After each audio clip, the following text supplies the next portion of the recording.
এটি মূলত ১৯৭১ সালের ভারত-পাকিস্তান যুদ্ধের একটি অংশ ছিল। তবে আপনি হয়তো অপারেশন ট্রাইডেন্ট বা অপারেশন পাইথনের কথা বলছেন, যা করাচি বন্দরের ওপর চালানো হয়েছিল। নিচে এই বীরত্বগাথার মূল কাহিনী তুলে ধরা হল।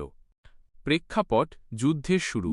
১৯৭১ সালে যখন বাংলাদেশের তৎকালীন পূর্ব পাকিস্তান স্বাধীনতার যুদ্ধ তুঙ্গে, তখন পাকিস্তান পশ্চিম দিক দিয়ে ভারতকে আক্রমণ করার পরিকল্পনা করে। ভারতীয় নৌবাহিনী সিদ্ধান্ত নেয় যে কেবল আত্মরক্ষা নয়, বরং পাকিস্তানের প্রধান সরবরাহ কেন্দ্র এবং নৌঘাঁটি করাচি বন্দর ধ্বংস করে দেওয়া হবে। 2. কেন এই অভিযান ছিল বিশেষ? করাচি ছিল পাকিস্তান নৌবাহিনীর সদর দপ্তর এবং জ্বালানি তেলের প্রধান ভাণ্ডার। এটি রাশিয়ার তৈরি অত্যাধুনিক রাডার এবং বিমান প্রতিরক্ষা ব্যবস্থার মাধ্যমে সুরক্ষিত ছিল। ভারতীয় নৌবাহিনী পরিকল্পনা করে যে তারা মাঝরাতে বিদ্যুৎ গতিতে আক্রমণ করবে এবং শত্রুপক্ষ কিছু বোঝার আগেই ফিরে আসবে। 3. অভিযানের বর্ণনা। 4 ডিসেম্বর ১৯৭১। ভারতীয় নৌবাহিনীর 3টি ক্ষুদ্র বিদ্যুৎ ক্লাস মিসাইল বোট আইএনএস নিপাত, আইএনএস নির্ঘাত এবং আইএনএস বীর এই মিশনে নেতৃত্ব দেয়। রাতের অন্ধকারে রাডার ফাঁকি দিয়ে তারা করাচি বন্দরের খুব কাছে পৌঁছে যায়।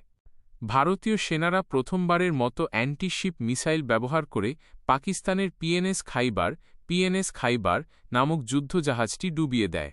করাচির তেলের ডিপোতে মিসাইল আঘাত করলে সেখানে বিশাল অগ্নিকাণ্ডের সৃষ্টি হয়, যা কয়েক মাইল দূর থেকে দেখা যাচ্ছিল। 4. অভিযানের ফলাফল। এই অপারেশনে ভারত কোনো সেনা বা জাহাজ না হারিয়েই পাকিস্তানের নৌবাহিনীকে পঙ্গু করে দেয়। এর মাধ্যমে পাকিস্তানের সমুদ্রপথ বন্ধ হয়ে যায় এবং তারা রসদ বা জ্বালানি পাওয়ার পথ হারায়।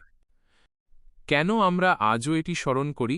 এই ঐতিহাসিক জয়ের স্মরণে প্রতি বছর 4 ডিসেম্বর ভারতে নৌবাহিনী দিবস নেভি ডে পালন করা হয়। একটি মজার তথ্য: যেহেতু এই অভিযানে করাচি বন্দরের তেলের ট্যাঙ্কে আগুন ধরে গিয়েছিল, আকাশ লাল হয়ে গিয়েছিল, তাই অনেকে একে সিঁদুরের রঙের সাথে তুলনা করে থাকেন।